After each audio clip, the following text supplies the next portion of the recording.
സിനിജി നമസ്കാരം. ഈ പാകിസ്ഥാനും ചൈനയും ചങ്കുകളാണ് എന്നാണ് നമ്മളൊക്കെ കേട്ടിട്ടുള്ളത്. നമ്മളൊക്കെ അങ്ങനെയാണ് വിശ്വസിക്കുന്നത്. അവർക്ക് പല സഹായങ്ങളും ചൈന ചെയ്തു കൊടുത്തിട്ടുണ്ട്. പക്ഷേ ഇപ്പോൾ പുറത്തു വരുന്ന വാർത്തകളിൽ ചെറിയൊരു അസ്വാരസ്യം മണക്കുന്നുണ്ടോ എന്നൊരു സംശയം. കാരണം ഈ പാകിസ്ഥാനുമായി ബന്ധപ്പെട്ട് ചൈനയുടെ ഒരു അംബാസഡർ വളരെ കൃത്യമായി പറഞ്ഞിരിക്കുന്നു, ചൈനയിലെ ചില ഉദ്യോഗസ്ഥരുടെ അവരുടെ പൗരന്മാരെയൊക്കെ പാകിസ്ഥാൻ കൃത്യമായി അവർക്ക് സംരക്ഷണം കൊടുക്കുന്നില്ല, അവിടെ ആക്രമിക്കപ്പെടുന്നു, കൊല്ലപ്പെടുന്നു. ഈ രീതിയിലൊക്കെയാണ് അവരുടെ ഒരു ആരോപണം വന്നിട്ടുള്ളത്. അത് പാകിസ്ഥാൻ നിഷേധിച്ചിട്ടുണ്ട്. ഞങ്ങൾ തമ്മിൽ നല്ല ബന്ധമാണെന്നൊക്കെ പറഞ്ഞിട്ടുണ്ട്. പക്ഷേ ഞാൻ ചോദിക്കുന്നത്, ട്രംപ് അധികാരത്തിൽ വരുന്നുണ്ട്, റഷ്യ ഇപ്പുറത്തുണ്ട്, ഇന്ത്യ ഇപ്പുറത്തുണ്ട്. എന്തെങ്കിലുമൊക്കെ ഒരു മാറ്റത്തിൻ്റെ സാധ്യതയുണ്ടോ? അതുപോലെ തന്നെ ഇവർ തമ്മിൽ തെറ്റുകയാണോ? പാകിസ്ഥാനും ചൈനയും തമ്മിലുള്ള ബന്ധം വഷളാകുന്നതിന്റെ സൂചനകളാണ് പുറത്തേക്ക് വരുന്നത്. അതായത് പാകിസ്ഥാന്റെ ചൈനീസ് അംബാസഡർ ഉണ്ട്, ജിയാങ് സെയ്ഡോങ് എന്ന പേര്. അദ്ദേഹം അവിടെ ഒരു സെമിനാറിൽ പങ്കെടുത്തുകൊണ്ട് സംസാരിക്കുകയാണ്. പാകിസ്ഥാനിലാണ് ചൈന അറ്റ് 75 എന്ന് പറഞ്ഞ ഒരു സെമിനാർ. ഈ സെമിനാറിൽ പങ്കെടുത്തിട്ട് പറഞ്ഞു, ചൈനീസ് വംശജർക്ക് നേരെ പാകിസ്ഥാനിൽ നിന്നുണ്ടാകുന്ന അക്രമങ്ങൾ കൂടിക്കൂടി വരികയാണ്. എന്തിനാണ് ചൈനയിലെ ജനങ്ങൾക്ക് നേരെ ഇത്തരത്തിലുള്ള അതിക്രമങ്ങൾ പാകിസ്ഥാൻ നടത്തുന്നത്? അപ്പോൾ അവിടുത്തെ ഭീകരവാദ പ്രവർത്തനങ്ങളൊക്കെ ശക്തമാകുന്നു എന്നാണ് വളരെ കൃത്യമായിട്ട് പാകിസ്ഥാനിൽ നടന്ന ഒരു സെമിനാറിലൂടെ ഈ ചൈനീസ് അംബാസഡർ പറയുന്നത്. മാത്രമല്ല, കഴിഞ്ഞ 6 മാസത്തെ മാത്രം കണക്കെടുത്താൽ തുടർച്ചയായിട്ട് 2 ആക്രമണങ്ങൾ ചൈനീസ് വംശജർക്ക് നേരെ നടന്നു. അത് ചൈനയിലെ കുറച്ച് എഞ്ചിനീയർമാർ ഉൾപ്പെടെ കൊല്ലപ്പെടുകയും ചെയ്തു. അപ്പോൾ ഈ ജിയാങ് സെയ്ഡോങ് ഇത്തരത്തിലൊരു വിമർശനം നടത്തിയത് പാകിസ്ഥാനിൽ വലിയ ചർച്ചയായി മാറി. കാരണം ആ രാജ്യത്തിന് സുരക്ഷ നൽകാൻ കഴിയുന്നില്ല. ഇപ്പൊ നമുക്കറിയാം, കഴിഞ്ഞ മാസം അവിടെ ഷാങ്ഹായ് ഉച്ചകോടി നടന്നു. ഈ ഷാങ്ഹായ് ഉച്ചകോടി നടത്തുന്നത് ആക്ച്വലി ചൈനക്കാരാണ്. അതിന്റെ ഉച്ചകോടി ഇത്തവണ പാകിസ്ഥാനിൽ നടത്താനായിട്ട് തീരുമാനിക്കുന്നു. ചൈനയിലെ പ്രധാനമന്ത്രി അടക്കം മന്ത്രിമാരും നയതന്ത്ര വിദഗ്ധരും ഒക്കെ ഇവിടേക്ക് വരാൻ പോകുന്നു. ഈ ഉച്ചകോടി നടക്കുന്നതിന് 10 ദിവസം മുമ്പ് പാകിസ്ഥാനിലെ ഒരു എയർപോർട്ടിന് സമീപം വലിയ സ്ഫോടനം നടന്നു. ഒരു ടാങ്കർ ലോറിയാണ് പൊട്ടിത്തെറിച്ചത്. ആ ടാങ്കർ ലോറി പൊട്ടിത്തെറിക്കുക എന്ന് പറഞ്ഞാൽ അപ്പം ചൈനയിലെ പ്രധാനമന്ത്രി ഉൾപ്പെടെയുള്ളവർ വരുന്നതിന് മുമ്പ് ഇങ്ങനെ ഒരു സ്ഫോടനം നടത്തുന്നതിൽ വലിയ ആശങ്ക രേഖപ്പെടുത്തി. പക്ഷേ ഈ ഷാങ്ഹായ് ഉച്ചകോടിയിൽ പല രാജ്യങ്ങളിലെയും തലവന്മാരൊക്കെ എത്തും. ഈ തലവന്മാരെത്തുന്നതുകൊണ്ട് പാകിസ്ഥാന് സുരക്ഷ കൊടുക്കാൻ പറ്റുമോ എന്നൊക്കെ ചൈന സംശയിച്ചു. ഒടുവിൽ പാകിസ്ഥാൻ എന്താ ചെയ്യുന്നത് പറഞ്ഞാൽ, ആ രാജ്യത്ത് ലോക്ക്ഡൌൺ പ്രഖ്യാപിച്ചു. 3 ദിവസത്തേക്ക് സ്കൂളും കോളേജും എല്ലാം അടച്ചിട്ടു. എന്നിട്ട് പൗരന്മാർക്കൊന്നും പുറത്തിറങ്ങാൻ പറ്റാത്ത ഒരവസ്ഥ, ഒരു അടിയന്തരാവസ്ഥയൊക്കെ പറയുന്ന പോലെ. അപ്പൊ ചൈന അതിനെ നന്നായി വിമർശിച്ചു. ഇത് പാകിസ്ഥാനിലുള്ള ആൾക്കാർ ചർച്ച ചെയ്തു, ചൈനീസ് അധികൃതർ ചർച്ച ചെയ്തു. അപ്പൊ വലിയ ചർച്ചാ വിഷയമായി മാറി. അപ്പം പറയുകയാണ്, ഞങ്ങൾക്ക് ഇവിടെ ധാരാളം ഇൻസ്റ്റിറ്റ്യൂഷൻസ് ഉണ്ട്, പ്രോജക്റ്റുകളുണ്ട്. ഇതുമായി ബന്ധപ്പെട്ട് ഒരുപാട് ചൈനീസ് തൊഴിലാളികൾ, ചൈനീസ് എഞ്ചിനീയേഴ്സ്, ഒഫീഷ്യൽസ്, അങ്ങനെ ഒരുപാട് പേര് ജോലി ചെയ്യുന്നുണ്ട്. അപ്പം ഞങ്ങൾക്ക് ഇവിടെ സുരക്ഷ ഉറപ്പുവരുത്താൻ നിങ്ങളുടെ രാജ്യത്തിന് സാധിക്കുന്നില്ല. നിങ്ങൾ തീവ്രവാദികളുടെ സംഘടനയുടെ പിടിയിലാണ്. നിങ്ങൾ അതിൽ നിന്ന് ഊരിപ്പോകാൻ പറ്റാത്ത വിധം അമർന്നിരിക്കുന്നു. ഒരു വലിയ വിമർശനമാണ്. അപ്പോൾ ഈ വിമർശനമൊക്കെ വന്നു കഴിഞ്ഞപ്പോഴത്തേക്കും ഈ പാകിസ്ഥാന് പ്രതിരോധിക്കേണ്ട ഘട്ടമാണ്. എന്നിട്ട് പറയുകയാണ്, ഏറ്റവും വലിയ ഒരു പ്രശ്നം ഞങ്ങളുടെ സുരക്ഷയാണ്. ഞങ്ങൾക്ക് എത്ര വേണമെങ്കിലും പൈസ ഇൻവെസ്റ്റ് ചെയ്യാനും അതുമായി ബന്ധപ്പെട്ട കാര്യങ്ങൾ ചെയ്യാൻ തയ്യാറാണ്, പക്ഷേ സുരക്ഷ വേണം. ഇപ്പോൾ Beijing belt and road initiative എന്ന് പറയുന്ന പ്രൊജക്റ്റുമായി ബന്ധപ്പെട്ട് വൻതോതിലുള്ള നിക്ഷേപം അവിടെ ഇവർ നടത്തുന്നുണ്ട്. ആ നടത്തുന്ന പദ്ധതി മുന്നോട്ട് കൊണ്ടുപോകണമെങ്കിൽ ചൈനയിലെ തൊഴിലാളികളും ചൈനയിലെ എക്സ്പീരിയൻസ്ഡായ എഞ്ചിനീയേഴ്സും ഒക്കെ വേണം. ഇവരെ കൊണ്ടുപോകുന്ന വാഹനങ്ങൾക്ക് നേരെ മാത്രമാണ് ഇപ്പം ആക്രമണം നടത്തുന്നത്. അപ്പം പറയുകയാണ്, ഇസ്ലാമാബാദ് ഞങ്ങൾക്ക് സുരക്ഷ ഉറപ്പാക്കാൻ കഴിയുമെന്ന് നിങ്ങൾ ഉറപ്പ് തരണം. നിങ്ങൾ അതായത് ലോക ജനതയുടെ മുമ്പിൽ വെച്ച് ഇത്തരം ഒരു ഉറപ്പ് തന്നില്ലെങ്കിൽ ഇനി ഞങ്ങൾ മുന്നോട്ട് പോകുന്നില്ല എന്നുള്ളൊരു നിലപാടെടുക്കുന്നു.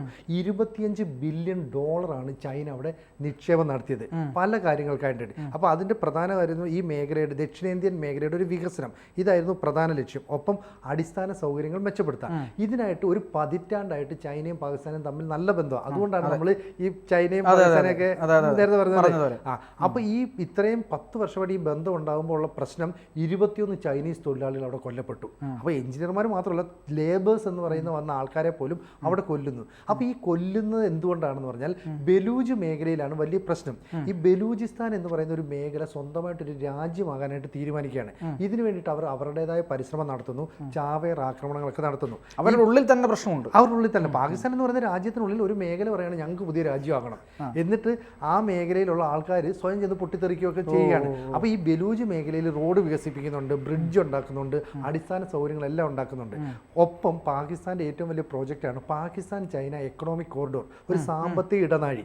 ഈ സാമ്പത്തിക ഇടനാഴിയുടെ പണി നടന്നുകൊണ്ടിരിക്കുന്ന സമയത്ത് ഒരു 6 എഞ്ചിനീയേഴ്സ് പോയിക്കൊണ്ടിരിക്കുന്ന ചൈനയുടെ ഒരു വാഹനത്തെ ഈ ബലൂജിലെ കുറച്ച് ആൾക്കാർ എന്നിട്ട് സ്ഫോടക വസ്തുവായിട്ട് ചെന്ന് ഇടിച്ചങ്ങ് തെറിപ്പിക്കുക. അതോടുകൂടി സ്ഫോടനം നടന്നു, 6 പേരും തൽക്ഷണം മരിച്ചു. അപ്പോൾ അത്തരത്തിലുള്ള ആക്രമണം നടത്തുന്നു. ബലൂജിൽ ഞങ്ങൾ ഇത്രയൊക്കെ കാര്യം ചെയ്തു. ഇതിന്റെ പ്രധാന കാരണം നമ്മുടെ ഗ്വാദർ എന്ന് പറഞ്ഞൊരു തുറമുഖമുണ്ട്. ഈ തുറമുഖത്തിന്റെ നിയന്ത്രണം ഇനി പതുക്കെ ചൈനയുടെ കയ്യിലേക്ക് വരും. അപ്പോൾ ബലൂജികൾ പ്രത്യേക രാജ്യം സ്ഥാപിച്ച് മാറുകയാണെങ്കിൽ ഈ ഗ്വാദർ തുറമുഖം അവർക്കൊപ്പം നിൽക്കേണ്ടതാണ്. അപ്പോൾ അതുകൊണ്ടാണ് ഇവർ ചൈനക്കാരെ തെരഞ്ഞുപിടിച്ച് അറ്റാക്ക് ചെയ്യുന്നത്. എന്നാൽ പാകിസ്ഥാൻ ഇതിലോട്ട് പ്രതിരോധിക്കാനും കഴിയുന്നില്ല.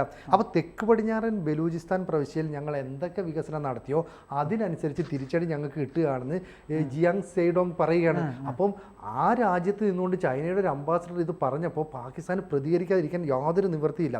അപ്പോൾ പാകിസ്ഥാൻ്റെ ഈ വിദേശകാര്യ മന്ത്രാലയത്തിൻ്റെ വക്താവുണ്ട്, അവരുടെ പേര് മുംതാസ് സഹറ ബലാജ് എന്ന. അവർ പറയുന്നു, നിങ്ങൾ ഈ പറയുന്നത് ശരിയല്ല, ചൈനയുടെ ഈ നിലപാട് ഞങ്ങളെ അത്ഭുതപ്പെടുത്തി.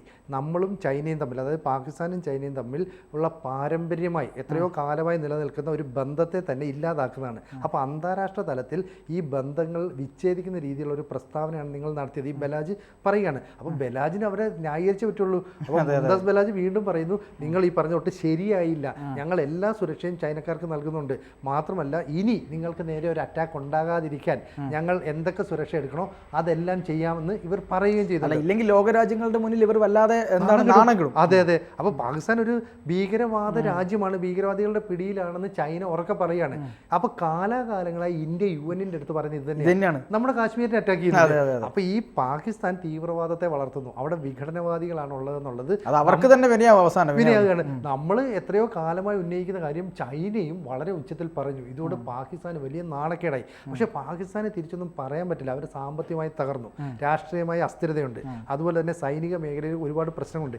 അതിൻ്റെ ഒപ്പം ആഭ്യന്തര പ്രശ്നം കൂടെ ആഭ്യന്തര പ്രശ്നമുണ്ട്. അപ്പോൾ ഈ ആഭ്യന്തര പ്രശ്നമൊക്കെ പരിഹരിക്കാൻ വേണ്ടിയിട്ട് മുന്നോട്ട് നീങ്ങുന്നതിനിടയിലാണ് ഇത്തരത്തിലൊരു നിലപാട് സ്വീകരിക്കുന്നത്. അപ്പോൾ ഇപ്പം പറയുന്നത് എന്താ, ഞങ്ങൾ എല്ലാവിധ സംരക്ഷണം തരും, നിങ്ങൾ ദയവായിട്ട് പ്രശ്നങ്ങളൊന്നും ഉണ്ടാകരുത്. അപ്പോൾ ഇന്ത്യയും ചൈനയും തമ്മിൽ ഈ ബോർഡറിൽ ഉണ്ടാകുന്ന കുറേ പ്രശ്നങ്ങളുണ്ടല്ലോ, അതൊക്കെ പരിഹരിച്ച് പോവുകയാണ്. അപ്പം സൈനികരെയൊക്കെ പിന്മാറുന്നു. അപ്പോൾ ചൈന കൂടുതലായിട്ട് ഇന്ത്യയിലേക്ക് നിക്ഷേപം നടത്താൻ വരുന്നു, ഇന്ത്യയുമായിട്ടുള്ള പ്രശ്നങ്ങളൊക്കെ തീർക്കുന്നു. അപ്പോൾ അങ്ങനെ തീർക്കുമ്പോൾ ഈ പാകിസ്ഥാൻ ഇത് ഇഷ്ടപ്പെടുന്നില്ല. കാരണം പാകിസ്ഥാൻ എപ്പോഴും അവരുടെ കൂടെ ചൈന വേണം. ഇന്ത്യയും ചൈനയും തമ്മിൽ നല്ല സൗഹൃദം സ്ഥാപിക്കുന്നതിനെ പാകിസ്ഥാൻ ഒരുമാതിരി എതിർക്കുന്ന ഒരു നിലപാടാണ്. അപ്പോൾ പാകിസ്ഥാൻ്റെ ഇതൊന്നും അവരുടെ വിഷയമല്ല. ചൈനയ്ക്ക് ചൈനയുടേതായ ചില കാഴ്ചപ്പാടുണ്ട്. അവർ ഇന്ത്യയിൽ നിക്ഷേപം നടത്താൻ തയ്യാറാണ്. അപ്പോൾ അങ്ങനെ നിക്ഷേപമൊക്കെ നടത്തിയാൽ പാകിസ്ഥാൻ ഒറ്റപ്പെടുമോ എന്നുള്ളൊരു സംശയമുണ്ട്. പ്രത്യേകിച്ച് ഇന്ത്യക്ക് UN സ്ഥിരാംഗത്വത്തിലേക്കുള്ള ഒരു സാധ്യതയൊക്കെ നിങ്ങൾ നിൽക്കുമ്പോൾ. അതെ അതെ. മാത്രമല്ല ഈ ബ്രിക്സ് ഉച്ചകോടി നടന്നപ്പോൾ പാകിസ്ഥാൻ അതിനകത്തൊരു അംഗമാകാനൊക്കെ ഒരുപാട് ശ്രമിച്ചു. അന്ന് ചൈന സപ്പോർട്ട് ചെയ്യുന്നൊക്കെ വരുന്നത്, പക്ഷേ ഇന്ത്യ അതിനെ എതിർത്തു. ഇന്ത്യ എതിർത്തോടുകൂടി ചൈനയും പിന്നെ അതിനെ സപ്പോർട്ട് ചെയ്തില്ല. അപ്പോൾ പാകിസ്ഥാൻ ആ മേഖലയിൽ നിന്നും സപ്പോർട്ട് കിട്ടുന്നില്ല ചൈനയുടെ ഭാഗത്തുനിന്ന്. ഒപ്പം അവരെ നന്നായി വിമർശിക്കുകയും ചെയ്യുന്നു. അപ്പോൾ ഇതിൻ്റെ ഇടയിൽ അമേരിക്ക ചൈനയിൽ കുറച്ച് പൈസയൊക്കെ കൊടുക്കും, കുറേ നിക്ഷേപമൊക്കെ കൊടുക്കും. ഈ നിക്ഷേപം കൊടുക്കുന്നത് തിരിച്ചു കിട്ടുമെന്നൊന്നും പ്രതീക്ഷിച്ചിട്ടല്ല. അവർ ഇതൊരു നിക്ഷേപം കൊടുക്കും, അവിടെ നിന്നോട്ടെ. അപ്പം ഞങ്ങളുടെ ഒരു ഇൻവെസ്റ്റ്മെൻറ്റാണ്, നാളെ ചൈനയ്ക്ക് ഒരു നന്ദി ഉണ്ടാവണം എന്നുള്ള രീതിയിൽ. അപ്പോൾ ഈ ഇൻവെസ്റ്റ് ചെയ്തതിന് വേറൊരു കാര്യം കൂടെ ഉണ്ട്. ഏതെങ്കിലും കാരണവശാൽ ചൈനയിൽ നിന്ന് പാകിസ്ഥാൻ അകന്നു പോയാൽ അമേരിക്കയ്ക്ക് അവിടേക്ക് കയറാം. അപ്പോൾ അമേരിക്കയെ സംബന്ധിച്ചിടത്തോളം ഇന്ത്യയിൽ, ഇറാൻ എന്ന് പറഞ്ഞാൽ അമേരിക്കയുടെ വലിയ ശത്രുവാണ്. അപ്പം അഫ്ഗാനിൽ, അപ്പോൾ ഇവിടങ്ങളിലെല്ലാം തന്നെ ബോർഡറുണ്ട് പാകിസ്ഥാന്. അപ്പം ഇന്ത്യ, അഫ്ഗാന്, ഇറാന് തുടങ്ങിയ രാജ്യങ്ങളിലൊക്കെ ബോർഡറുള്ള, ചൈനയിലൊക്കെ ബോർഡറുള്ള ഈ പാകിസ്ഥാനെ ഒപ്പം നിർത്തിയാൽ അവർക്ക് നാളെ ഒരു സൈനിക താവളമോ സൈനിക മുന്നേറ്റമോ ഒക്കെ നടത്താൻ അവിടെ പറ്റും. അപ്പം പാകിസ്ഥാനെ പോക്കറ്റിലാക്കാനുള്ള ഒരു ശ്രമം നടത്തുന്നുണ്ട്. പക്ഷെ അത് ഈ ചൈന തൊട്ട് സമ്മതിക്കത്തില്ല. കാരണം അത് അവരുടെ ഒരു അഭിമാനത്തിന്റെ പ്രശ്നമാണ്. മാത്രമല്ല അവിടെ കോടികൾ അവർ നിക്ഷേപിക്കുകയും ചെയ്തിട്ടുണ്ട്. അപ്പോൾ അവരതിനോട് എതിർക്കുന്നുണ്ട്. പക്ഷേ ചൈനയ്ക്ക് ചൈനയുടേതായ താല്പര്യങ്ങളുണ്ട്. അത് അമേരിക്ക അതിൻ്റെ ഇടയ്ക്കൂടെ ഒന്ന് നുഴഞ്ഞു കയറാൻ ശ്രമിച്ചു. ഇപ്പോൾ പാർത്ഥം പറഞ്ഞ പോലെ ട്രംപ് വന്നതോടുകൂടി ഈ രീതിയിലുള്ള, കാരണം ട്രംപിന്റെ പ്രധാന ലക്ഷ്യം ട്രേഡാണ്. കച്ചവടത്തിന് വേണ്ടിയിട്ട് അയാൾ എന്ത് ചെയ്യും, പൈസയൊക്കെ എത്ര വേണ്ടി ഇറക്കും, എന്നിട്ട് തിരിച്ചും കച്ചവടം നടക്കണമെന്നുള്ളത് മാത്രമേ ഉള്ളൂ. അപ്പം ഈ ചൈനയും പാകിസ്ഥാനും കൂടെ ഉള്ള ഒരു എക്കണോമിക് കോറിഡോർ അവർ വളർത്തിക്കൊണ്ടുവരുന്നു. ഇത് വന്നാൽ ചൈനയ്ക്ക് ആ മേഖലയിൽ വലിയ ശക്തി ഉണ്ടാകും. ഈ ശക്തി ഉണ്ടാകരുതെന്ന് ആഗ്രഹിക്കുന്ന രണ്ട് രാജ്യങ്ങൾ, ഒന്ന് ഇന്ത്യയും ഒന്ന് അമേരിക്കയാണ്. അതുകൊണ്ടാണ് ഇപ്പോൾ ഇന്ത്യ ചൈനയുമായിട്ട് കൂടുതൽ അടുക്കുന്നുണ്ട്. അമേരിക്ക ഈ പാകിസ്ഥാനുള്ളിലേക്ക് നുഴഞ്ഞു കയറാൻ ശ്രമിക്കുന്നുണ്ട്. അപ്പോൾ ചൈന പറയുകയാണ്, ഇതൊക്കെ ഞങ്ങൾ ചെയ്യാം, ഞങ്ങൾ എത്ര വേണമെങ്കിലും നിക്ഷേപിക്കാം, പക്ഷേ ബെയ്ജിങ്ങിന്റെ ലക്ഷ്യം എന്ന് പറയുന്നത് സുരക്ഷയാണ്. സുരക്ഷ തരാത്ത ഒരു സ്ഥലത്തും ഞങ്ങൾ നിക്ഷേപം നടത്തുന്നില്ല. അതായത് പുതിയ പുതിയ പ്രോജക്റ്റുകളിൽ നിക്ഷേപം നടത്തിക്കൊണ്ടിരിക്കുന്ന ചൈന പെട്ടെന്ന് നിക്ഷേപം നിർത്തിവെച്ചു. ഞങ്ങൾക്ക് സുരക്ഷയില്ലാത്ത സ്ഥലത്ത് ഞങ്ങൾ നിക്ഷേപം നടത്താൻ തയ്യാറല്ല. അപ്പോൾ സുരക്ഷയൊന്നും കൊടുക്കാത്ത ഒരു രാജ്യമാണെന്ന് ലോകത്തിന് മുന്നിൽ ചൈന പരസ്യമായിട്ട് സമ്മതിച്ചു. പാകിസ്ഥാനെ അപമാനിക്കുകയാണ്. അപ്പോൾ പാകിസ്ഥാന്റെ ഈ പറഞ്ഞ മുംതാസ് വന്ന ചോദ്യം അങ്ങനെയൊന്നും അല്ല, ഞങ്ങൾ കൂടെ നിൽക്കുമെന്നൊക്കെ പറഞ്ഞു. എന്തായാലും ഇന്ത്യയും ചൈനയും തമ്മിലുള്ള അടുപ്പം കൂടുന്തോറും പാകിസ്ഥാനും ചൈനയും തമ്മിലുള്ള ബന്ധം വഷളാകുന്നു. എന്ന് പറഞ്ഞാൽ നാളെ പാകിസ്ഥാന്റെ ശത്രുവായിട്ട് ചൈന മുന്നിൽ വന്നു നിന്നാലും അത്ഭുതപ്പെടാനില്ല. അതെ, നമുക്ക് കാത്തിരിക്കാം. അതെ. കൂടുതൽ വാർത്തകളും വിശേഷങ്ങളും നിങ്ങളിലേക്ക് എത്താൻ ABC മലയാളം സബ്സ്ക്രൈബ് ചെയ്യുക, ബെൽബട്ടനും അമർത്തുക.